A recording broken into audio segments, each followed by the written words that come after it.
बिस्मिल्लाहिर्रहमानिर्रहीम। तमाम देखने और सुनने वालों को मेरी तरफ से अस्सलाम वालेकुम। दोस्तों, वीडियो शुरू करने से पहले अगर आप पहली बार इस चैनल पे आए हुए हैं तो सब्सक्राइब ज़रूर करिएगा और बेल आइकन को प्रेस करना ना भूलिएगा। और इसके अलावा अगर आप मुझे फेसबुक, ट्विटर या पैट्रियन पे ज्वाइन करना चाहें तो इनकी लिंक नीचे वीडियो की डिस्क्रिप्शन में दी हुई है। और अगर आप मेरे लिखे हुए बुक्स पढ़ना चाहते हैं तो उसकी भी लिंक नीचे डिस्क्रिप्शन में मौजूद है। इंडियन आर्मी का एक बड़ा इम्पोर्टेंट हिस्सा जिसको गोरखा रेजिमेंट कहा जाता है, गोरखा रेजिमेंट अंग्रेज़ों ने बनाई थी। और जब 1947 में इंडिया और पाकिस्तान अलग हुए तो पाकिस्तान ने डिमांड की थी कि गोरखा रेजिमेंट उनको दिया जाए, लेकिन नेपालियों ने मना कर दिया था। उन्होंने कहा था कि नहीं, इंडिया हमारा मित्र है, इंडिया के साथ हमारे पुराने टाइज़ हैं और इंडिया के साथ हमारा बॉर्डर है, पाकिस्तान के साथ कोई बॉर्डर नहीं है, तो हम इंडिया के लिए लड़ेंगे। तो बहुत बड़ी कुर्बानी देकर ये इंडिया के साथ शामिल हो गए थे। लेकिन मोदी साहब ने पावर में आने के बाद गोरखा रेजिमेंट तबाह कर डाली। गोरखा रेजिमेंट को मोदी साहब ने धपड़धूस कर दिया, जो कि 100 साल से ज़्यादा अरसे से इंडियन आर्मी का हिस्सा थी, उसको तबाह कर दिया उन्होंने। अग्निपथ स्कीम उन्होंने इंट्रोड्यूस करवाई, जिसका मकसद बेसिकली हिंदू राष्ट्र बनाने के लिए ट्रेंड मुसल्लह जत्थे क्रिएट करना था, जिनको बवक्ते ज़रूरत कभी भी हायर किया जा सकता हो। तो उसके लिए उन्होंने, चूँकि आरएसएस के पास इतने रिसोर्सेज नहीं है, तो उन्होंने ये अग्निपथ स्कीम इंट्रोड्यूस करवाई कि माशरे के अंदर, सोसाइटी के अंदर बड़ी तादाद में अवेलेबल हो ह्यूमन रिसोर्स, जिनके पास मिलिट्री ट्रेनिंग हो, और जब जब जहाँ जहाँ जितनी ज़रूरत पड़े उनको हायर किया जा सके। अब इस चक्कर में हुआ यह है कि वो जो नेपाली नौजवान गोरखा रेजिमेंट में आते थे, इंडिया के लिए लड़ते थे, उनके लिए Indian army less attractive option रह गई। क्योंकि पहले वो देखते थे कि इंडिया की आर्मी के अंदर जाने से उनको तनख्वाह तो मिलती थी, साथ ही पेंशन भी मिलता था, रिटायरमेंट के बेनिफिट भी, सारा कुछ मिलता था।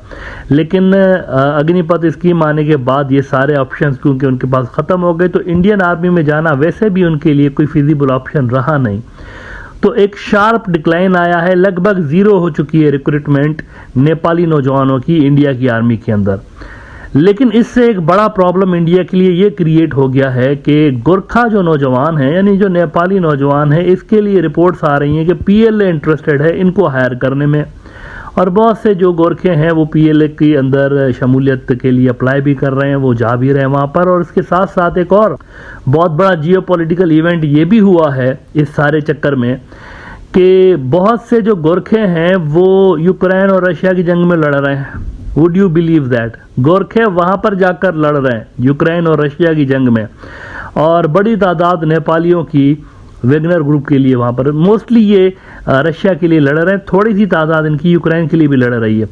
अच्छा, यूक्रेन के लिए थोड़ी सी तादाद इसलिए लड़ रही है क्योंकि वहाँ जो रशियंस हैं उन्होंने बड़े इंसेंटिव ऑफर किए हुए हैं कि बाहर के जो नॉन रशियंस हैं अगर वो लड़ना चाहें रशिया के लिए तो इवन सिटीजनशिप भी उनको मिल सकती है रशिया की। पहले रशियन आर्मी में रिक्रूट होना गैर मुल्कियों के लिए काफ़ी मुश्किल था, क्योंकि रशियन ज़बान जो थी वो कंपलसरी हुआ करती थी कि ये आनी चाहिए आपको।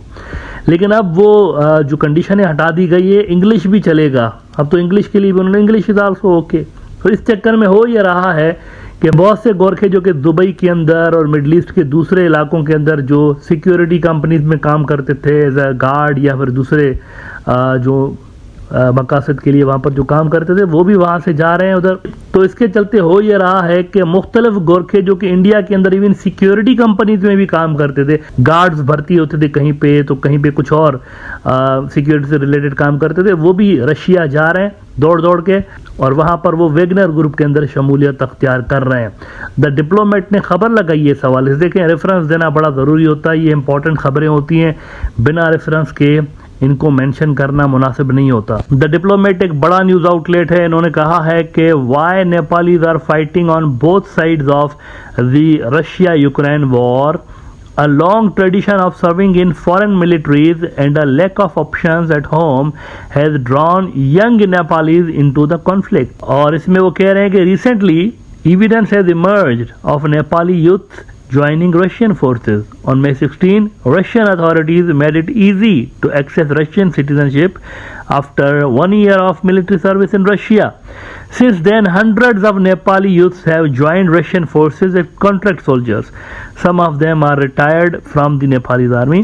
One Nepal army retiree said he was working as a security guard in Dubai. When he was lured by the more attractive offers, he traveled to Moscow as a tourist and joined the army at a Russian recruitment center. He noted that lowered standards made it possible for him to enlist. Previously, they would look for Russian language proficiency. Now English is also okay for it. तो ये एक नया सिलसिला शुरू हो चुका है और अगर इंडिया का ऑप्शन खुला रहता तो शायद ये जो गोरखे वहाँ जाके लड़ रहे हैं रशिया के अंदर, वो शायद वहाँ ना जाते, इंडियन आर्मी के अंदर ही रहते। बहुत बड़ा एसेट गोरखा रेजिमेंट, बहुत बड़ा एसेट है। यानी कई इंडिया के जो आर्मी चीफ हैं इवन वो भी गोरखा रेजिमेंट से ताल्लुक उनका, यानी इसमें सिर्फ नेपाली नहीं होते, इंडियन भी होते हैं इसके अंदर, इंडियन गोरखे भी इसके अंदर होते हैं और कई आर्मी चीफ भी इस गोरखा रेजिमेंट से आए हुए हैं इंडियन फौज के अंदर। स्क्रोल भी इंडिया का बड़ा न्यूज़ आउटलेट है, इन्होंने भी रिपोर्ट किया है कि Nepali Gorkha may be fighting in the Russo Ukraine war, what does this mean for India. और इसमें भी आगे वो बता रहे हैं कि असल में ये जो अग्निपथ स्कीम मोदी ने इंट्रोड्यूस करवाई है, इसने काफ़ी ज़्यादा जियोपॉलिटिकल असरात छोड़े हैं, ना सिर्फ रीजन के अंदर बल्कि रीजन से बाहर भी।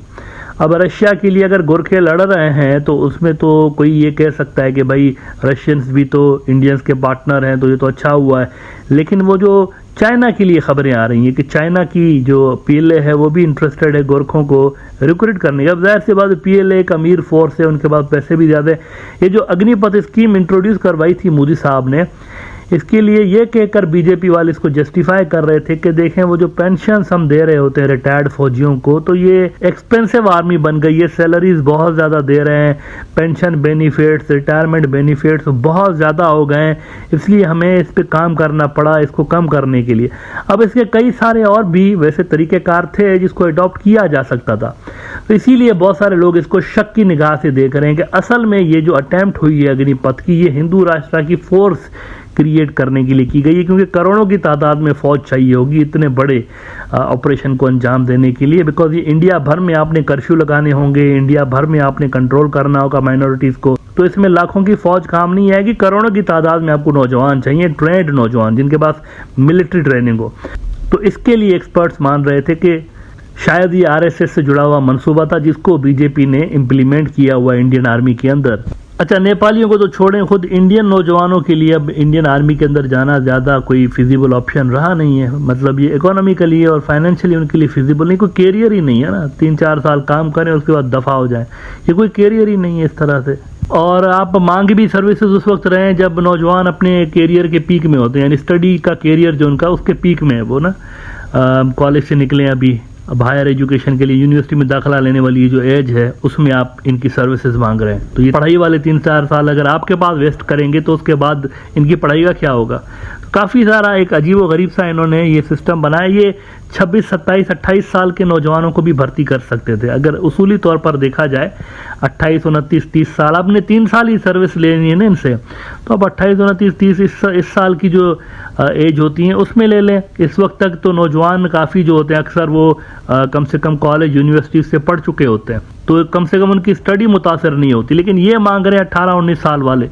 तो एक अजीब व गरीब सा फैसला बीजेपी का, जिसके जो कंसिक्वेंसेस हैं वो ना सिर्फ इस रीजन के अंदर हमें नज़र आ रहे हैं बल्कि रीजन के बाहर भी, यूक्रेन तक इसके जो असरात हैं वो हमें नज़र आ रहे हैं। और जो गोरखे हैं जो कि इस फैसले की वजह से मुतासिर हुए हैं, वो वहाँ रशिया की आर्मी के अंदर जाकर और वहाँ लड़ने को प्रेफर कर रहे हैं इस वक्त।